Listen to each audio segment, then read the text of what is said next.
Hello friends, स्वागत है आपका हमारे चैनल विज्ञान कैप्सूल पर।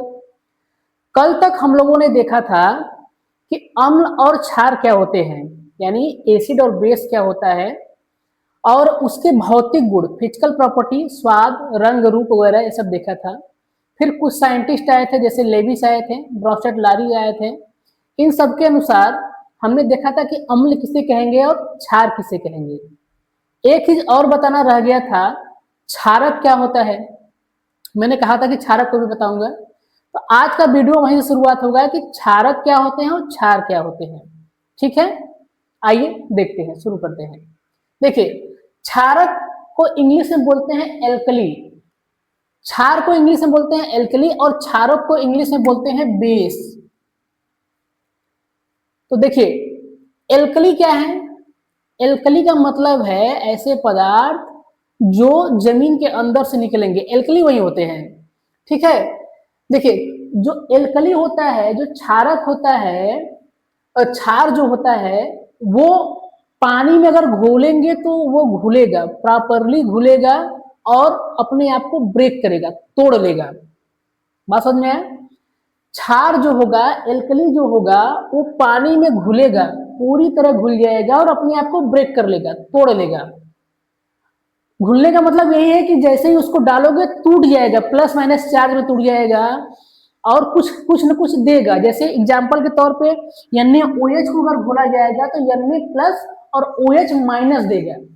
कितनी बात समझ में है। जो क्षारक होंगे, क्षारक यानी जो बेस होंगे, ये जल में घुल भी सकते हैं और नहीं भी घुल सकते हैं। सिंपल सी बात यही है कि जो क्षारक होंगे, बेस जो होंगे, वो जल में घुल भी सकते हैं, नहीं भी घुल सकते हैं। ठीक है, तो देखते हैं इसका अंतर क्या क्या है। तो पहला अंतर यही है कि यह जल में पूरी तरह घुलनशील है, यानी जो आपका क्षार होता है, एल्कली होगा, वो जल में पूरी तरह घुलेगा। जो क्षारक होगा, बेस होगा, ये घुल भी सकता है, नहीं भी घुल सकता है। दूसरा अंतर क्या है कि जो एल्कली होते हैं, क्षार जो होते हैं, वो जल में घुलकर डिजॉल्व होकर, घुलने का मतलब डिजॉल्व होकर OH माइनस यानी टूट जाएंगे, OH माइनस प्रोवाइड करेंगे। जबकि ये जो क्षारक हैं, बेस जो है, ये अगर जल में घुलते हैं तो जरूरी नहीं कि आयंस देंगे, OH माइनस देंगे। उनके पास OH रहेगा तो दे भी सकते हैं, नहीं रहेगा तो नहीं देंगे। हो सकता है कि वो इलेक्ट्रॉन का पेयर दे, लोन पेयर डोनेट करे। ठीक है, वहां आयंस दे भी सकते हैं, नहीं भी दे सकते हैं।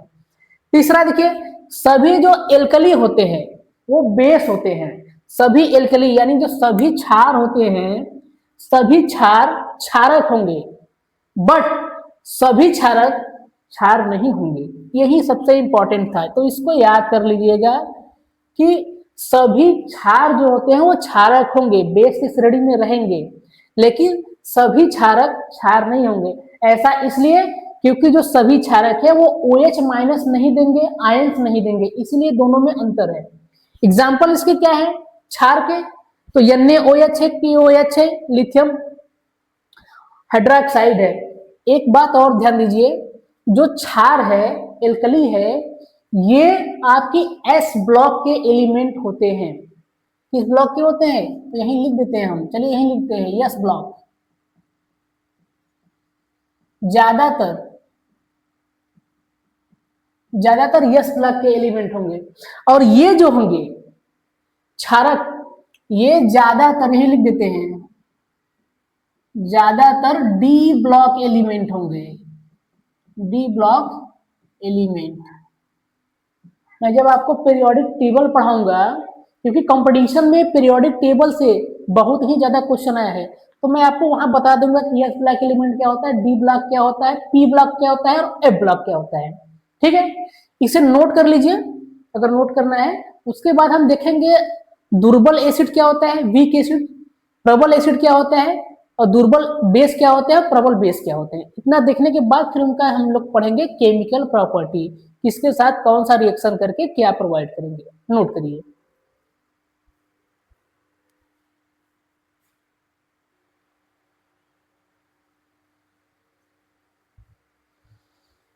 आइए देखते हैं एसिड और बेस को उनके सांद्रता के अनुसार दुर्बल और प्रबल किस तरह बांटा गया है। यकीन मानिए, आपने एसिड बेस यूट्यूब पर बहुत पढ़ा होगा, लेकिन ये जो मेरा लेक्चर बन रहा है, इसे देखने के बाद आपको एसिड बेस जीरो लेवल से ऑल कंपटीशन लेवल तक पूरा तैयार हो जाएगा। आइए देखते हैं। देखिए स्ट्रॉन्ग एसिड क्या होते हैं, प्रबल एसिड क्या होते हैं, या प्रबल अम्ल क्या होता है? ऐसे अम्ल जिनको अगर पानी में डालो और वो धड़ाधड़ टूट जाए और आपका टेस्ट ट्यूब क्या हो जाए, गर्म हो जाए, वो सब क्या होंगे? Strong acid. ऐसे एसिड जिनको पानी में डालने पर वो आयनाइज हो जाए, प्लस और माइनस चार्ज में टूटने लगे, फटाफट टूटे, वो होंगे प्रबल। जैसे एग्जाम्पल क्या है? HCl, H2SO4, HNO3। नोट करने वाली बात यहाँ पर ये है कि ये सब के सब आप देखिए H, ये H जो है किस ब्लॉक से है? यस ब्लॉक से है। तो जितने भी यस ब्लॉक के एलिमेंट होंगे, यस ब्लॉक के एसिड, सब क्या होंगे? स्ट्रांग होंगे, स्ट्रांग एसिड बनाएंगे। ठीक है, यानी यस ब्लॉक के जितने भी आपको एसिड मिलेंगे वो सब के सब क्या होंगे? स्ट्रांग एसिड बनाएंगे। एक तरह से ऐसे भी कर सकते हैं कि जितने इनऑर्गेनिक आपको एसिड मिलेगा वो सब के क्या होंगे? प्रबल, स्ट्रांग होंगे। उसी तरह स्ट्रांग बेस की बात करेंगे तो जो स्ट्रांग बेस होगा ये भी पूरी तरह जल में जाके टूट जाएगा, प्लस और माइनस चार्ज में टूट जाएगा। जैसे NaOH, ये टूटेगा तो Na plus OH minus, lithium hydroxide, lithium plus OH minus, potassium hydroxide, potassium plus OH minus, magnesium hydroxide, Mg plus और OH माइनस। यहाँ पर भी जो है बात जो है हम लोग का सोडियम, पोटेशियम और लिथियम, पोटेशियम और मैग्नीशियम। यहाँ पर नोट करने वाली बात ये है कि ये सब के सब भी किस ब्लॉक से हैं? यस ब्लॉक से हैं। तो जो भी यस ब्लॉक से रहेंगे, यस ब्लॉक के जो बेस रहेंगे, यस ब्लॉक के बेस स्ट्रांग होंगे। जो भी हमें बेस मिलेगा यस ब्लॉक से, वे सब के सब क्या होंगे? स्ट्रांग बेस होंगे। देखिए वीक एसिड क्या होता है? वीक एसिड को अगर हम डालेंगे पानी के अंदर तो वे प्रॉपरली घुलते नहीं है। टूटने का मतलब है कि प्रॉपरली घुल जाए, और ये प्रॉपरली घुलेंगे नहीं, कुछ ना कुछ अंदर बैठा रह जाएगा, प्रेसिपिटेट के रूप में रुक जाएगा। तो ऐसे जो एसिड होंगे जिनमें कुछ ना कुछ प्रेसिपिटेट बैठे, पूरी तरह घुले ना पानी के अंदर, वे सब क्या होंगे? दुर्बल एसिड होंगे, जल में कम विलेय है। एग्जाम्पल के तौर पे ये आपका क्या है? आपको नाम बताना है। ये क्या है? आपको नाम बताना है। इसका फार्मूला लिख के आना है और इसका फार्मूला लिख के आना है। चलिए एक का नाम बताते हैं हम। ये आपका फार्मिक एसिड है, फार्मिक एसिड फार्म। जैसे ही फार्म के नाम आए, फार्म मतलब बाग बगीचा, खेती बाड़ी, और बाग बगीचे में कीड़े मकोड़े और आपके क्या होते हैं? चींटियां होती है, भौरे होते हैं। तो जैसे ही फार्म की बात आएगी, फार्मिक, फार्म मतलब खेत बाग बगीचा, और फार्म में होते हैं मधुमक्खियां, कीड़े मकोड़े, और वही जो काटते हैं तो हमें जलन और दर्द होता है। तो ये फार्मिक एसिड था। ये हम घर में खाते हैं, ये भी और ये भी। ये आपको कमेंट करके बताना है कि इनका नाम क्या है। बात समझ में आ गया? तो जो वीक एसिड होंगे, यहां पर एक चीज और नोट कर लीजिए, ये सब के सब पी ब्लॉक के हैं। पी ब्लॉक कह सकते हो, या हम लोग कह सकते हैं कि ये ऑर्गेनिक, ऑर्गेनिक का मतलब जिनमें कार्बन इन्वॉल्व हो। तो इनमें कार्बन इन्वॉल्व है, जिनमें कार्बन आ जाएगा वे सब के सब दुर्बल हो जाएंगे, कमजोर हो जाएंगे। ठीक है, दुर्बल क्यों हो रहे हैं? क्योंकि वो कोवैलेंट बॉन्ड बनाते हैं, साझा करते हैं, और साझा करने वाले प्लस माइनस चार्ज आसानी से तोड़ने में सहायता नहीं करते हैं। समझ में आ गया? दुर्बल बेस क्या होगा, यानी वीक बेस क्या होगा? ये भी जल में कम विलेय होंगे, घोलोगे तो ये व्हाइट बैठे रहेंगे, टूटते घुलेंगे नहीं। जैसे क्या है? Ammonium hydroxide, ammonium hydroxide P block. जेडियन से क्या है? जिंक हाइड्रोक्साइड, कौन सा ब्लॉक है? D block. एल्युमिनियम हाइड्रोक्साइड कौन सा ब्लॉक है? P block. तो पी ब्लॉक और डी ब्लॉक के जो एलिमेंट है, अगर वो बनाते हैं बेस, तो वो बनाएंगे वीक बेस, और अगर यस ब्लॉक वाले बनाएंगे तो वो बनाएंगे स्ट्रॉन्ग। कितनी बात समझ में आ गया? Strong acid weak acid, strong base, weak base. इतना क्लियर हो गया। अब देखते हैं हम लोग ऑक्सी एसिड क्या होता है। रेलवे या एसएससी में पूछ देता है कि इनमें से ऑक्सी एसिड क्या है। तो ऑक्सी का मतलब है जिनमें ऑक्सीजन इन्वॉल्व हो, हाइड्रोजन इन्वॉल्व हो। तो ऐसे एसिड जिनमें हाइड्रोजन और ऑक्सीजन दोनों विद्यमान हो वो होते हैं ऑक्सी एसिड। देखिए हाइड्रोजन भी है, ऑक्सीजन भी है। एग्जाम्पल में H2SO4 सल्फ्यूरिक एसिड है। सल्फ्यूरिक एसिड में आपका हाइड्रोजन है, ऑक्सीजन है। फिर ये क्या है, फास्फोरिक एसिड है, हाइड्रोजन है, ऑक्सीजन है, फास्फोरस है। और ये नाइट्रिक एसिड है, नाइट्रोजन है, हाइड्रोजन है और ऑक्सीजन है। आई होप आपको इतना समझ में आ गया होगा और आपको वीडियो अच्छा लग रहा होगा। हाइड्रो एसिड क्या होता है? हाइड्रो का मतलब होता है हाइड्रोजन। तो ऐसे एसिड जिनमें हाइड्रोजन केवल रहे, केवल और केवल हाइड्रोजन एटम रहे, वो क्या कहलाएंगे? ऑक्सीजन ना हो, वो क्या कहलाएंगे? Hydro acid. जैसे HCl, HBr, HI, HF, ये सब में देखिए hydrogen hydrogen hydrogen hydrogen, oxygen नहीं है। तो ये कैसे एसिड है? हाइड्रो एसिड है। ठीक।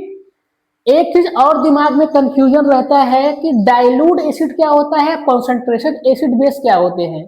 उसको भी मैंने यहाँ कवर कर दिया है, गागर में सागर जो है समाहित किया हुआ है। इतने से आप देखेंगे तो आपका काफी जो है कंफ्यूजन दूर हो जाएगा। देखिए सांद्र को इंग्लिश में बोलते हैं कॉन्सेंट्रेट। कॉन्सेंट्रेट को सिंबल में ऐसे दिखाते हैं CON पावर NC। सांद्र अम्ल या क्षार क्या होते हैं? जैसे अम्ल और क्षार जब बनाएंगे तो दो या दो से ज्यादा एलिमेंट को बनाएंगे और इनको पानी के अंदर बनाएंगे। तो अगर पानी की मात्रा कम रहे और जो मिलाए गए एलिमेंट है उनकी मात्रा ज्यादा रहे तो वो क्या कहलाएंगे? सांद्र एसिड या बेस। जैसे NaOH बनाना है तो NaOH को पानी में घोल रहे हैं, NaOH को, तो ये ज्यादा मात्रा में रहे और पानी कम मात्रा में रहे तो क्या हो जाएगा? सांद्र एसिड और बेस हो जाएगा। उसी तरह डाइल्यूट क्या है? सांद्र एसिड जो है उनमें पानी की मात्रा कम है एसिड बेस में, तो डाइल्यूट में क्या होगा? पानी की मात्रा ज्यादा होगी, यानी पानी मिला के उसको और ज्यादा पानी मिला के इनकी मात्रा कम कर देंगे तो वो डाइल्यूट हो जाएंगे। ठीक है, इतना आप नोट करिए। इसके बाद देखेंगे हम chemical property of acid and base. Note करिए फटाफट।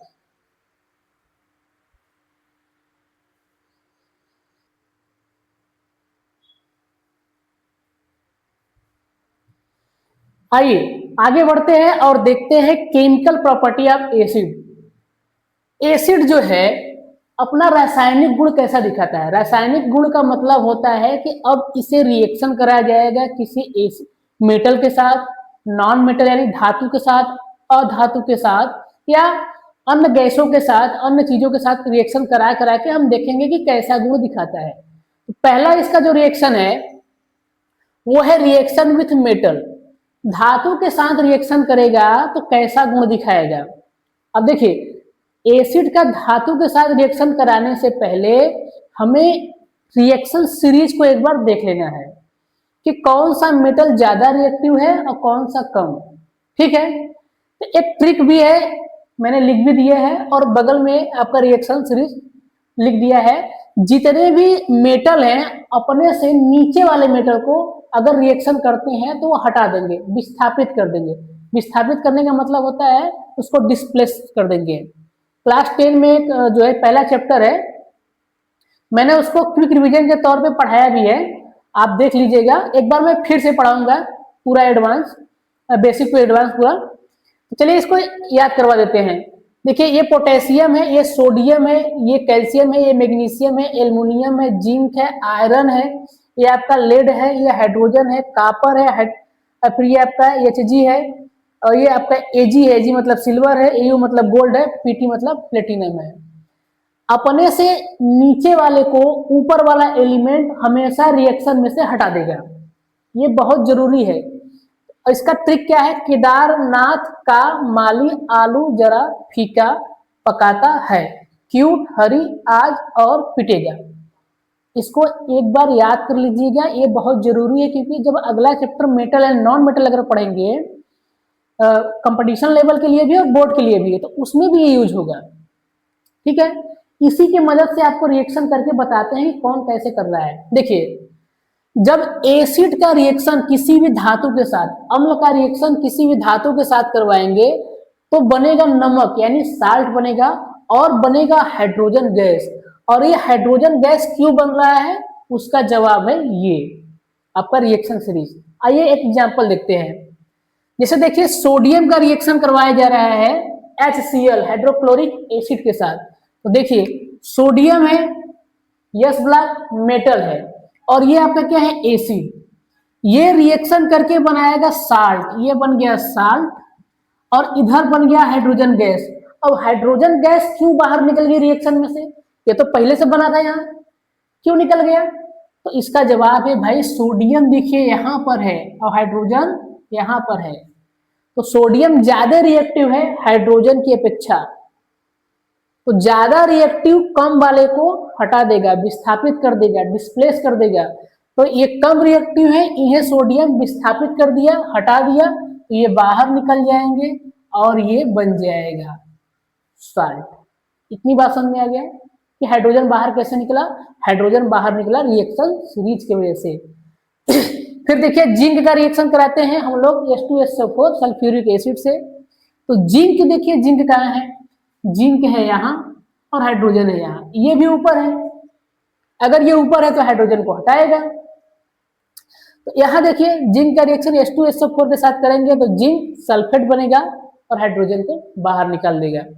उसी तरह जिंक का या NO3 के साथ करवाएंगे तब भी हाइड्रोजन को बाहर कर देगा। लेकिन अगर यहीं पर हम लोग लेते हैं क्या, कापर ले लेते हैं, एक रिएक्शन दिखाते हैं, अगर कापर ले लेते हैं और कोई भी ऐसे रिएक्शन ले लेते हैं, ठीक है, तो ये रिएक्शन नहीं होगा। क्यों नहीं होगा? क्योंकि कापर जो है हम देख रहे हैं हाइड्रोजन से नीचे है, और हाइड्रोजन से नीचे है तो इनको हटा नहीं पाएगा रिएक्शन में से, यानी Cl से इनको हटा नहीं पाएगा क्योंकि हाइड्रोजन ज्यादा रिएक्टिव हो जाएगा, तो ये रिएक्शन नहीं होगा। अब ये हाइड्रोजन गैस का टेस्ट कैसे होगा कि कौन सी गैस बाहर निकल रही है? अब गैस का तो कोई रंग रूप है नहीं कि हम देख के पता कर लेंगे कि यही गैस निकल रहा है, तो उसके लिए टेस्ट होता है। उस टेस्ट का नाम है पॉप टेस्ट। पॉप टेस्ट कैसे होता है? ये आपका एसिड है, इसमें मेटल डाला गया, तो एसिड का जो मेटल में डालेंगे, टेस्ट ट्यूब है, टेस्ट ट्यूब में एसिड भरा है, एसिड में डाल दिए कोई मेटल, मेटल डाले, रिएक्शन किया, रिएक्शन करके हाइड्रोजन गैस बनाया। ये हाइड्रोजन गैस इस जो है परख नली से, टेस्ट ट्यूब से एक पाइप की मदद से साबुन के घोल में डाला जाएगा। साबुन के घोल में नहीं भी डालेंगे, डायरेक्ट जो है परख नली के मुंह पे जलता हुआ तीली लाएंगे तब भी हो जाएगा। साबुन के घोल में इसलिए डाल रहे हैं ताकि इसके बुलबुले बन जाए और ये बुलबुले आराम से बाहर निकलेंगे, और उन बुलबुलों के पास अगर जलती हुई तीली या मोमबत्ती लाते हैं वो फट फट, पॉप, पॉप का मतलब है पॉपकॉर्न, पॉपकॉर्न मतलब मकई, मक्का, मक्का जो हम लोग अपने यहाँ दाना वाना भुजा के खाते हैं, मक्का, वही मक्का की तरह फटफट फटफट आवाज करेगा। तो ये टेस्ट किसका हो गया? हाइड्रोजन का।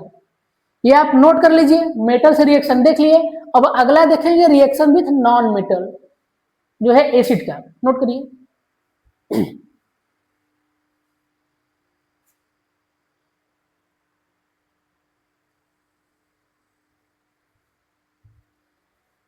आइए आगे बढ़ते हैं और देखते हैं reaction with metal carbonate. Metal carbonate को हम शॉर्ट में लिख दिए हैं M, M for metal, CO2। Metal का मतलब है धातु, कार्बोनेट का मतलब है CO3। तो अगर एसिड का रिएक्शन धातु कार्बोनेट, मेटल कार्बोनेट के साथ हो, या मेटल हाइड्रोजन, हाइड्रोजन का मतलब होता है by carbonate, metal hydrogen carbonate या मेटल बाइकार्बोनेट, धातु बाइकार्बोनेट के साथ अभिक्रिया हो, तो क्या क्या प्रोवाइड करेगा? चलिए देखते हैं। धातु कार्बोनेट हो चाहे धातु बाइकार्बोनेट हो, यानी MCO3 हो या MHCO3 हो, इन दोनों का रिएक्शन अगर अम्ल के साथ, एसिड के साथ कराते हैं तो बनाएगा साल्ट, साल्ट बनेगा, लवण बनेगा, कार्बन डाइऑक्साइड बनेगा और पानी बनेगा। एग्जाम्पल देख लेते हैं। जैसे क्या है, सोडियम कार्बोनेट है, सोडियम कार्बोनेट का रिएक्शन करा देते हैं हम लोग HCl के साथ, यानी एसिड के साथ, तो बनेगा साल्ट, नमक जो हम लोग खाते हैं, पानी बन जाएगा और कार्बन डाइऑक्साइड गैस बन जाएगा। सर सोडियम बाइकार्बोनेट का रिएक्शन कराते हैं उसी एसिड के साथ, तब भी नमक बनेगा, पानी बनेगा और कार्बन डाइऑक्साइड बनेगा। ये तो रिएक्शन नॉर्मल था, इसका टेस्ट पूछता है बार बार कि इसके दौरान जो कार्बन डाइऑक्साइड गैस है उसका परीक्षण हम कैसे करेंगे। ठीक है, तो उसका परीक्षण करते हैं हम चूने के पानी के साथ, जिसको हम लोग कैल्शियम हाइड्रोक्साइड बोलते हैं। ये जो गैस बन रही है, इस गैस को पर्सनली की मदद से अगर कैल्शियम हाइड्रोक्साइड, चूने का पानी, चूना दो तरह का होता है, एक अनबुझा चूना होता है कैल्शियम ऑक्साइड, और एक बुझा चूना यानी कैल्शियम हाइड्रोक्साइड, जिनमें पानी, जिसको खैनी वगैरह सुरती उर्ती खाते समय ये वाला चूना होता है, और पोताई करते समय कैल्शियम ऑक्साइड होता है। कैल्शियम ऑक्साइड को ही पहले पानी में जो है भिगो देते हैं 4-6 घंटे, उसके बाद वो डाइल्यूट करके फिर जो पुताई करते हैं। वो खतरनाक है, ये भी खतरनाक है, खैनी वैनी खाने से कट जाता है। तो CO2 को अगर चूने के पानी में प्रवाहित करेंगे, चूने के पानी में, चूना में नहीं, चूने के पानी में प्रवाहित करते हैं, तो वहां पर सफेद रंग का कैल्शियम कार्बोनेट बनता है, अवक्षेप, अवक्षेप का मतलब बचा हुआ, ये बनेगा। और जो चूने का पानी का रंग है वो हो जाएगा दुधिया, दूध जैसा हो जाएगा। ठीक है, और अधिक मात्रा में लगातार अगर CO2 प्रवाहित ही करते रहेंगे तो बन जाएगा कैल्शियम बाइकार्बोनेट। कैल्शियम बाई, जहां हाइड्रोजन है वहां बाई, या कैल्शियम हाइड्रोजन कार्बोनेट बन जाएगा। और जब कैल्शियम हाइड्रोजन कार्बोनेट बनेगा तो उस समय पानी जो हो जाएगा वो फिर से सफेद नहीं होगा, पानी का कलर गायब हो जाएगा। क्यों? क्योंकि जो कैल्शियम हाइड्रोक्साइड है ये पानी में घुलने में सक्षम है, ये पानी में नहीं घुलता है, ये पानी में नहीं घुलता है, बल्कि ये पानी में घुल जाता है।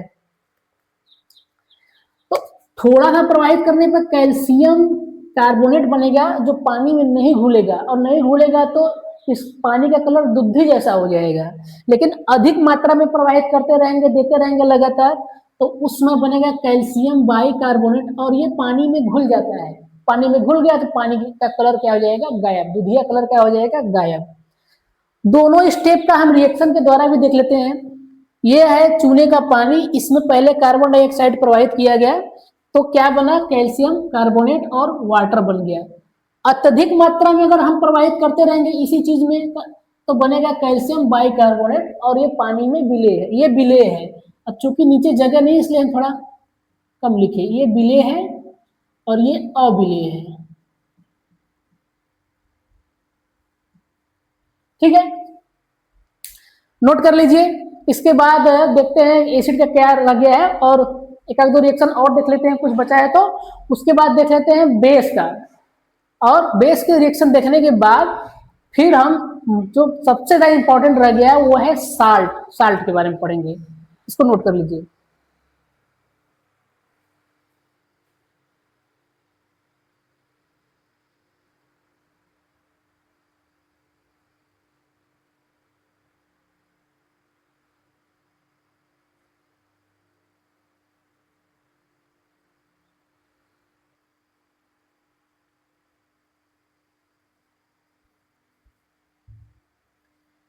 आइए आगे बढ़ते हैं, और दो रिएक्शन और रह गया एसिड में, इसके बाद ये खत्म हो जाएगा। फिर देखेंगे कुछ महत्वपूर्ण एसिड और उनके उपयोग, और एसिड का जो है काम तमाम हो जाएगा, खत्म हो जाएगा। उसके बाद बचेगा बेस। बेस बहुत थोड़ा सा, बहुत कम पूछा भी है तो उसको इसीलिए थोड़ा सा पढ़ रहे हैं, लेकिन फिर भी जो है कंप्लीट जो है उसका यूज कहाँ कहाँ है और क्या क्या रिएक्शन दिखाता है ये पढ़ेंगे। उसके बाद उससे सबसे ज्यादा यानी एसिड और बेस दोनों से ज्यादा महत्वपूर्ण जो है वो है साल्ट, तो वो पढ़ेंगे अगले वीडियो में।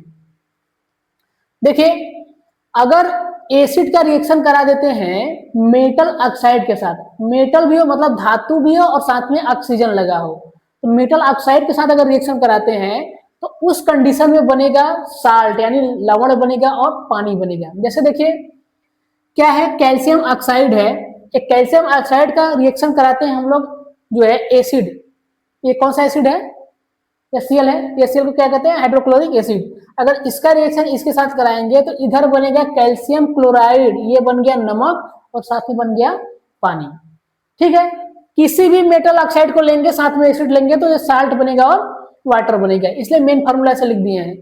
अब अगला जो रिएक्शन है वो है उदासीनीकरण। उदासीनीकरण क्या होता है? न्यूट्रलाइजेशन। न्यूट्रलाइजेशन का मतलब है कि दोनों को अगर मिला दिया जाए तो अपने गुण को खत्म कर दें, यानी एसिड और बेस को अगर आपस में मिलाया जाए तो अपने गुण को खत्म करके एक नया चीज बना देंगे, वो हो जाएगा साल्ट, और साथ में कुछ बनेगा यानी बनेगा पानी। तो न्यूट्रलाइजेशन जो रिएक्शन होता है, उदासीनीकरण जो होता है, उसमें एसिड और बेस दोनों को आपस में रिएक्शन कराते हैं तो बनता है साल्ट, और फिर साथ में बनता है पानी। एग्जाम्पल एक दे दिए हैं, HCl एसिड है, NaOH बेस है, इन दोनों का रिएक्शन कराएंगे तो बनेगा साल्ट, और क्या बनेगा, वाटर। नोट करिए। और अब पढ़ते हैं most important topic, usages of acid. Acid का यानी अम्लों के उपयोग, कौन कौन से अम्ल है और कहां कहां उपयोग किए जाते हैं। यही कंपटीशन में रेलवे, एसएससी, जीडी वगैरह में यही पूछा गया है। नोट करिए इसे।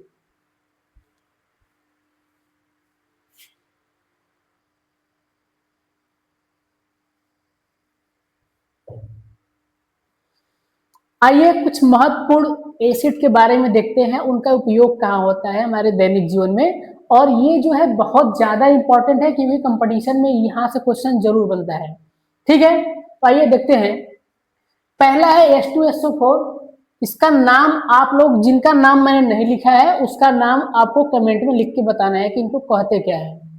तो H2SO4, इसे हम गंधक अम्ल भी कहते हैं। कौन सा अम्ल कहते हैं, गंधक। गंधक अम्ल का मतलब है इनमें से गंध आता होगा, इसे गंधक अम्ल भी कहते हैं, या इसे रसायन राज, रसायन यानी केमिकल किंग बोलते हैं, रसायनों का राजा भी कहते हैं।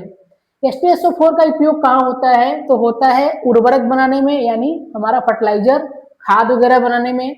बैटरी में, जो हमारी गाड़ियां होती हैं, गाड़ियां जिनमें चार्जेबल चार्ज वाली बैटरी लगी होती है, सीसा संचायक बैटरी, उनमें उपयोग होता है।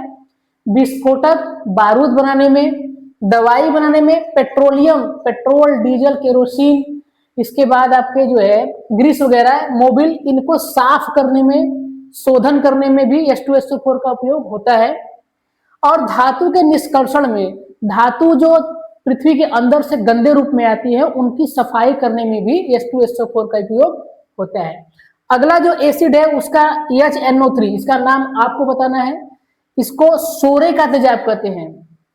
सोरे, गांव में कुछ खेतों में रेह होता है, रेहटा लग जाता है, तो उस रेह से इसको बनाया जाता है, रेहटा, जिसको रेहटा गांव बोलते हैं कि रेह है, रेहटा है, उसी रेह को सोरा बोलते थे। सोरे का तेजाब भी इसको बोलते हैं। कहाँ कहाँ उपयोग होता है इसका, उर्वरक बनाने में, दवाई बनाने में, रंग डाई बनाने में, आभूषण साफ करने में, आभूषण वगैरह की सफाई करने में, सोने और चांदी की सफाई करने में, और विस्फोटक बनाने में इसका भी उपयोग किया जाता है। HCl, हाइड्रोक्लोरिक एसिड, नमक का तेजाब भी कहते हैं क्योंकि इसके मदद से नमक बनेगा, नमक का तेजाब कहते हैं। टॉयलेट क्लीनर में इसका उपयोग होता है, जो हमारे हार्पिक वगैरह होते हैं, फिनॉल वगैरह होते हैं, उनमें टॉयलेट क्लीनर में इसका उपयोग करते हैं। डिसस्केटिंग बोलते हैं, डिसस्केटिंग, डिसस्केटिंग का मतलब क्या है, देखो बड़े बड़े जो कंपनियां हैं जिनमें केमिकल बनते हैं तो उसमें बड़े बड़े बॉयलर होते हैं, बड़े बड़े टैंक होते हैं, टैंकर टाइप के होते हैं बड़े बड़े बॉयलर, उसमें केमिकल भर के बड़ी बड़ी मोटरों से घुमाया जाता है। तो उस बॉयलरों में कार्बोनेट का जो है क्रिस्टल जमा हो जाता है, व्हाइट व्हाइट क्रिस्टल जमा हो जाता है कुछ दिन चलने के बाद। उन्हीं क्रिस्टलों को साफ करने के लिए क्या बोलते हैं, डिस्केटिंग बोलते हैं। क्योंकि नीचे जगह नहीं था इसलिए थोड़ा टेढ़ा मेढ़ा हो गया है, आप इसको एडजस्ट कर लीजिएगा। दवाई और रंग बनाने में, अब देखिए इधर इधर जो आपके एसिड लिखे गए हैं ये दैनिक जीवन में उपयोग होने वाले एसिड हैं, और इनका नाम पूछता है कहाँ कहाँ यूज होता है। तो पहला है कार्बोनिक एसिड। कार्बोनिक एसिड कहाँ यूज होता है, तो कार्बोनिल एसिड यूज होता है कोल्ड ड्रिंक, सॉफ्ट ड्रिंक में। सॉफ्ट ड्रिंक जब हम लोग पीते हैं तो उसमें खट्टापन जो आता है, वो स्वाद आता है कार्बोनिल एसिड के वजह से, यानी कोल्ड ड्रिंक में खट्टापन लाने में। कोल्ड ड्रिंक में जो होता है हाई प्रेशर पे, जो आपके carbon dioxide gas, high pressure पे कार्बन डाइऑक्साइड गैस को भरा जाता है, उसी कार्बन डाइऑक्साइड गैस की वजह से उसमें कार्बोनिल एसिड का निर्माण हो जाता है जिससे खट्टापन आता है। और उसी कार्बन डाइऑक्साइड गैस की वजह से ही जब हम ढक्कन खोलते हैं तो हमें आवाज सुनाई देता है फिस करके। फास्फोरिक एसिड, फास्फोरिक एसिड जो है कहाँ यूज होता है, तो ये जंग लगी वस्तुओं को साफ करने में, जंग हटाने में। अगला है मेथेनोइक एसिड, महा इंपॉर्टेंट है, महा इंपॉर्टेंट है। मेथेनोइक एसिड या फार्मिक एसिड, ये चींटी, मधुमक्खी, बिच्छू या नेटल का पौधा जिसमें कांटे जैसा होता है, आगे नुकीला सा नेटल का पौधा, चुभ जाता है तो जो है लगता है कि बिच्छू मार दिया है या काट लिया है।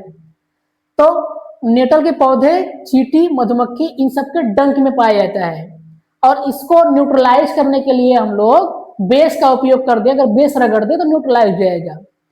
फलों के परीक्षण में गठिया रोग के जो गठिया है जोड़ा जोड़ा जो है दर्द करता है, गठिया रोग के जो है उपचार में, चमड़ा उद्योग में, चमड़ा जो है उद्योग जहाँ पे चमड़े के काम होते हैं उसमें चमड़े पे जो बाल वगैरह होते हैं उसको ब्लीच करने में, साफ करने में मेथनोइक एसिड का उपयोग किया जाता है। अगला है ऑक्जेलिक एसिड। ऑक्जेलिक एसिड टमाटर में, पालक में पाया जाता है और फैट वगैरह पे या किसी कपड़े पर स्याही का दाग लग जाता है तो उस पर ऑक्जेलिक एसिड गिराकर दाग हटा देते हैं।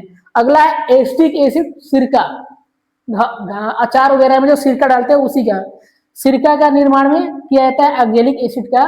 और सिरके के निर्माण में केवल 3 से 4% ही यूज होता है सिरका, ये बात ध्यान देना है। 3 से 4% ही oxalic acid, acetic acid use होता है और इसका पीएच जो होता है 2.4 से लेकर 3.5 के बीच का होता है पीएच, ये भी जानते रहिए इसका पीएच। ठीक है, तो आज का वीडियो यहीं पर समाप्त करते हैं। अगर कुछ एसिड जिनका यूज रह गया होगा या बच गए होंगे उनको हम लोग कल के वीडियो में देख लेंगे। कल देखेंगे जो है बेस का क्या क्या यूज है, क्या रिएक्शन देता है और उसके बाद देखेंगे हम लोग साल्ट। तब तक के लिए धन्यवाद। वीडियो को लाइक और शेयर जरूर करिए और कमेंट तो जरूर ही करिए कि कमेंट करेंगे तब पता चलेगा हमको कि क्या इसमें और एक्स्ट्रा डालना है। Thank you.